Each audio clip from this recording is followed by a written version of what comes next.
విజయవాడలో diarrhoea మరణాలపై TDP అధినేత చంద్రబాబు ఆందోళన వ్యక్తం చేశారు. ప్రభుత్వ యంత్రాంగం వెంటనే సమస్య పరిష్కారంపై దృష్టి సారించాలని చంద్రబాబు కోరారు. కలుషిత నీరు సరఫరా కారణంగానే ప్రజల ప్రాణాలు పోయే పరిస్థితి వచ్చిందన్నారు. దీనిపై అధికారులు తక్షణ చర్యలు తీసుకోవాలని చంద్రబాబు సూచించారు. డయేరియాతో కాకుండా ఇతర అనారోగ్య కారణాలతో వీరంతా చనిపోయారని అధికారులు చెప్పడం సరికాదన్నారు. కలుషిత నీటిపై ప్రజల నుంచి వస్తున్న ఫిర్యాదులపై అధికారులు స్పందించాలని చంద్రబాబు కోరారు.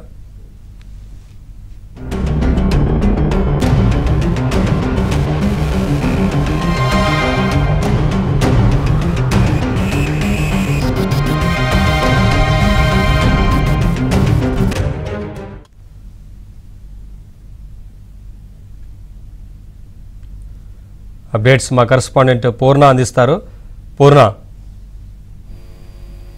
నవీన్, విజయవాడలో డయేరియాతో గడిచిన వారం రోజులుగా దాదాపు 9 మంది చనిపోవడం పట్ల టీడీపీ అధినేత చంద్రబాబు తీవ్ర ఆవేదన వ్యక్తపరిచారు. ఎందుకంటే డయేరియా బారిన పడి దాదాపు ఇప్పటి వరకు 9 మంది చనిపోగా బాధితుల సంఖ్య రోజు రోజుకి పెరిగిపోతుందంటూ ఆయన ఆందోళన అయితే వ్యక్తం చేసిన పరిస్థితి నెలకొంది. దీని మీద సంబంధిత అధికారులు ఎవరైతే మున్సిపల్ కార్పొరేషన్ అధికారులు ఉన్నారో వాళ్ళంతా కూడా తక్షణమే చర్యలు తీసుకుని ప్రాణాలు పోకుండా వాళ్ళందరినీ కాపాడాల్సిన పరిస్థితి ఎంతైనా ఉందన్నారు. ఎందుకంటే కలుషిత నీరుని రాకుండా కూడా అది కట్టాల్సిన బాధ్యత కార్పొరేషన్ అధికారులు కార్పొరేషన్ సిబ్బంది మీద ఉంది. వెంటనే దీని మీద అధికారులు తక్షణమే చర్యలు తీసుకోవాలని చెప్పి కూడా ఆయన లేఖలో పేర్కోవడం కూడా జరిగింది.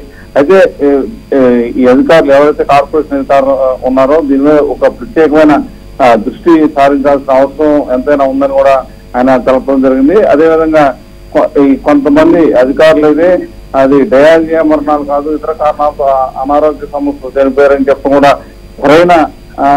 సరైన పద్ధతి కాదు అంటూ కూడా ఆయన చెప్పడం కూడా జరిగింది. అయితే ఏదైతే విజయవాడలో దాదాపు కొరకొక వారం రోజుల్లో 9 మంది చనిపోవడం తనకు తీవ్ర ఆవేదన కలిగించింది.